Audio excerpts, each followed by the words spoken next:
नमस्कार। आकाशवाणी से प्रस्तुत है समाचार संध्या।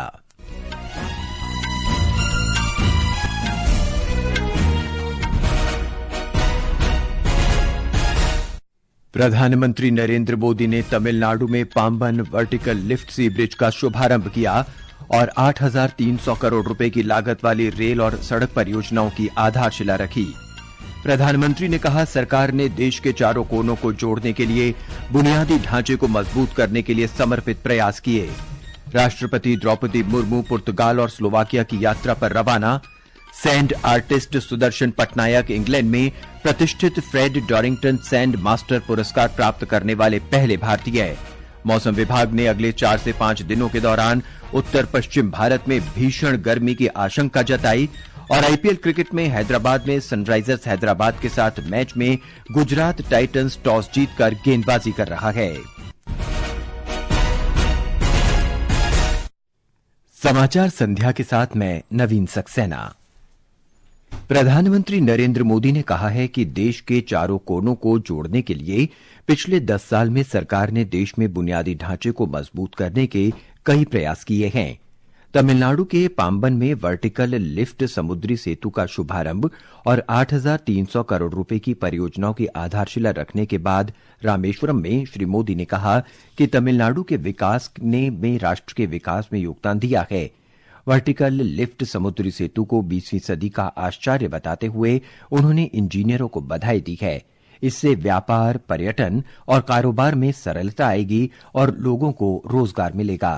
This bridge is India's first vertical lift railway sea bridge. Big ships will be able to sail under it. Trains will also be able to travel faster on it. I just flag off a new train service and also a ship. Shri Modi ने कहा कि प्राचीन रामेश्वरम मंदिर में पूजा अर्चना करना और परियोजनाओं को समर्पित करना एक महत्वपूर्ण क्षण है। उन्होंने कहा कि ये परियोजनाएं रामनवमी पर एक उपहार हैं। श्री मोदी ने कहा कि तमिलनाडु में बुनियादी ढांचे का विकास उनकी सरकार की प्राथमिकता है। विकसित भारत के सफर में तमिलनाडु का बहुत बड़ा रोल है। मैं मानता हूं, तमिलनाडु का सामर्थ्य जितना ज्यादा बढ़ेगा, भारत की ग्रोथ उतनी ही तेज होगी। बीते दशक में तमिलनाडु के विकास के लिए 2014 से पहले की तुलना में 3 गुना ज्यादा पैसा सेंटर से दिया गया है। श्री मोदी ने राज्य सरकार से छात्रों को मातृभाषा में मेडिकल की शिक्षा लेने की अनुमति देने का अनुरोध किया।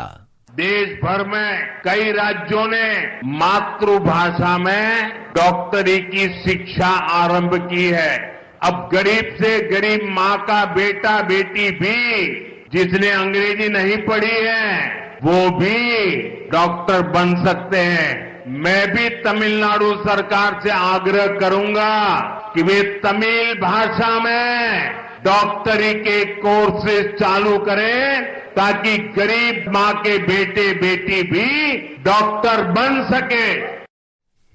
प्रधानमंत्री ने कहा कि पिछले 10 वर्ष में सरकार के प्रयासों से श्रीलंका की जेलों से 3,700 मछुआरों की रिहाई हुई है। इनमें से इस वर्ष 600 से अधिक मछुआरे शामिल हैं। इससे पहले प्रधानमंत्री नरेंद्र मोदी थाईलैंड और श्रीलंका की सफल यात्रा के बाद आज सुबह नई दिल्ली पहुंचे। यात्रा के पहले चरण में श्री मोदी थाईलैंड के बैंकॉक पहुंचे थे और 6ठे बिम्स्टेक सम्मेलन में हिस्सेदारी की थी। इसके बाद वो श्रीलंका के राष्ट्रपति अनुरा कुमारा दिसानायके के आमंत्रण पर कोलंबो पहुंचे। श्री मोदी ने कहा है कि श्रीलंका की विकास यात्रा के विभिन्न चरणों में सहयोग देने पर भारत को गर्व है।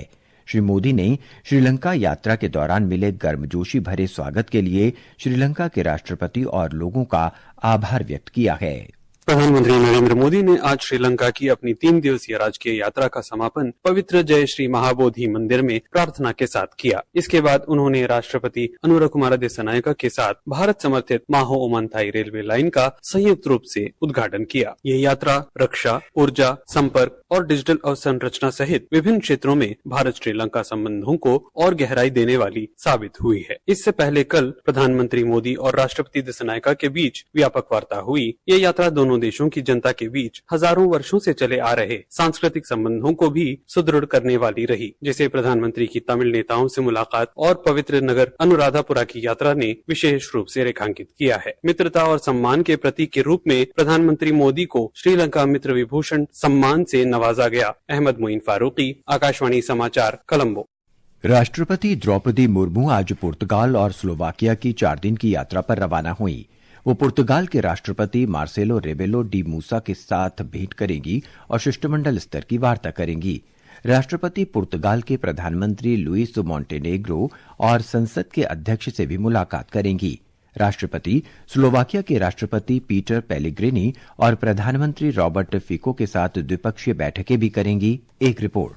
राष्ट्रपति द्रौपदी मुर्मू की यात्रा ऐसे समय में होने जा रही है जब भारत और पुर्तगाल राजनयिक संबंधों की पुनर्स्थापना के 50 वर्ष पूर्ण कर रहे हैं। भारत और पुर्तगाल के बीच ऐतिहासिक और मैत्रीपूर्ण द्विपक्षीय संबंध हैं। यह यात्रा पुर्तगाल के साथ भारत के बढ़ते संबंधों को और गति देगी। राष्ट्रपति द्रौपदी मुर्मू स्लोवाकिया भी जाएंगी। यह 29 वर्षों में भारत के राष्ट्रपति की स्लोवाकिया की पहली यात्रा होगी। राष्ट्रपति की यात्रा जहां पुर्तगाल और स्लोवाकिया के साथ भारत के द्विपक्षीय संबंधों को और मजबूत बनाने का अवसर देगी, वहीं भारत और यूरोपीय संघ के संबंधों को भी मजबूत करेगी। पूजा पीवर्धन, आकाशवाणी समाचार, दिल्ली।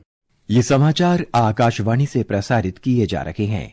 ताजा समाचार जानने के लिए आप हमारे social media handle x@AIR News Hindi को फॉलो कर सकते हैं।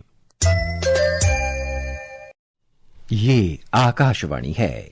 पंजाब में वरिष्ठ किसान नेता जगजीत सिंह डल्लेवाल ने आज फतेहगढ़ साहिब में अपना अनशन समाप्त कर दिया है। उन्होंने कहा कि वो नए सिरे से किसान आंदोलन का नेतृत्व करते रहेंगे।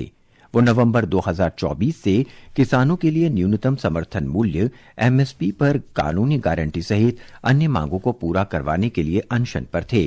कृषि मंत्री शिवराज सिंह चौहान ने कल डल्लेवाल से अनशन समाप्त करने की अपील की थी। केंद्र सरकार के प्रतिनिधियों और किसान संगठनों के बीच उनकी मांगों को लेकर बातचीत जारी है। 4 मई को अगले दौर की बातचीत होगी। भाजपा राष्ट्रीय अध्यक्ष जगत प्रकाश नड्डा ने कहा है कि पार्टी ने सत्ता के लिए अपनी विचारधारा से कभी समझौता नहीं किया। पार्टी के 46वें स्थापना दिवस के अवसर पर नई दिल्ली में उन्होंने कहा कि पार्टी की विचारधारा भारतीय परंपरा और संस्कृति से जुड़ी हुई है। उन्होंने कहा कि भाजपा राष्ट्र प्रथम की भावना के साथ काम करती है। हम वोट की खातिर इधर से उधर डिगे नहीं। सत्ता को पाने के लिए हमने कोई विचारधारा के साथ समझौता किया या विचारधारा को डाइल्यूट किया, ऐसा हमारी यात्रा में नहीं हुआ। ये अकेली पॉलिटिकल पार्टी है जो आइडियोलॉजिकल वैचारिक अधिष्ठान पर अपने आप को अडिग रखा है और उसी पर ताकत के साथ आगे बढ़ती है। गृहमंत्री अमित शाह आज राजस्थान के कोटपुतली बहरोड जिले के पावटा में बावड़ी में योगी बाबा बालनाथ की तपोस्थली में एक धार्मिक कार्यक्रम में शामिल हुए। उन्होंने कहा कि बाबा बालनाथ जन कल्याण, पशु पक्षियों की सेवा, पर्यावरण संरक्षण और सामाजिक सद्भाव के कार्यों में रत रहे। आज देश भर में रामनवमी धार्मिक उत्साह और उमंग के साथ मनाई जा रही है। ये त्योहार भगवान विष्णु के 7वें अवतार भगवान राम के अवतरण का प्रतीक है। राष्ट्रपति और प्रधानमंत्री ने इस अवसर पर देशवासियों को बधाई दी है। राष्ट्रपति ने कहा कि रामनवमी हमें धर्म, न्याय और कर्तव्य की भावना का संदेश देती है। प्रधानमंत्री ने कामना की कि प्रभु श्री राम का आशीष हम सब पर बना रखे और हमारा पथ प्रदर्शन करता रहे। झारखंड में रामनवमी के अवसर पर विभिन्न शहरों में शोभा यात्राएं निकाली गईं। ब्यौरा हमारी रांची संवाददाता से।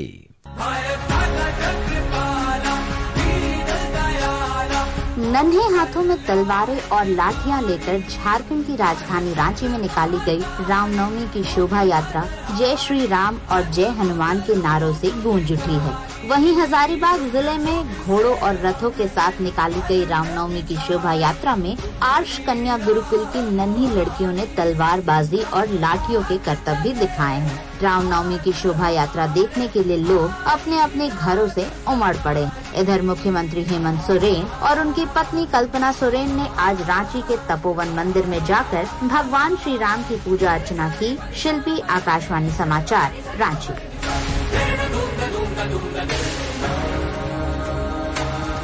दिल्ली में भी रामनवमी पूरी श्रद्धा के साथ मनाई गई। श्रद्धालुओं ने विभिन्न मंदिरों में जाकर पूजा अर्चना की और शहर के अलग अलग हिस्सों में शोभा यात्राएं निकाली। ये समाचार हमारी वेबसाइट www.newsonair.gov.in और हमारे न्यूज ऑन एआईआर ऐप पर भी उपलब्ध हैं।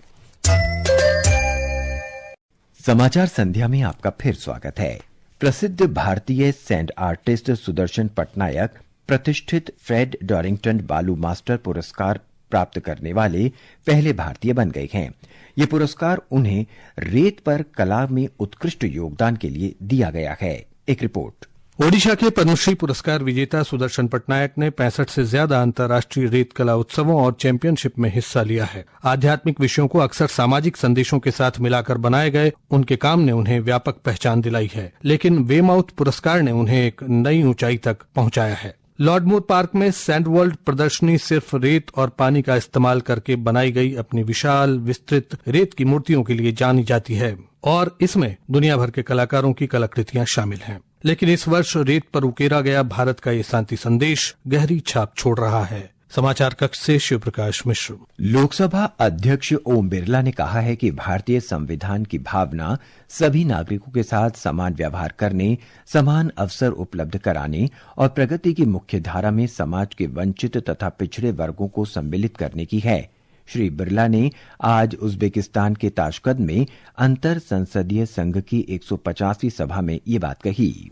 हमारी संसद ने दिव्यांगजन अधिकार अधिनियम 2016, नारी शक्ति वंदन अधिनियम 2023 जैसे विधान बनाकर देश में सभी वर्गों के हितों को संरक्षित करने के प्रभावी उपाय किए हैं। साथ ही असंगठित क्षेत्र में काम करने वाले कामगारों के कल्याण एवं सामाजिक सुरक्षा के लिए नए श्रम कानून एवं संहिता बनाई है।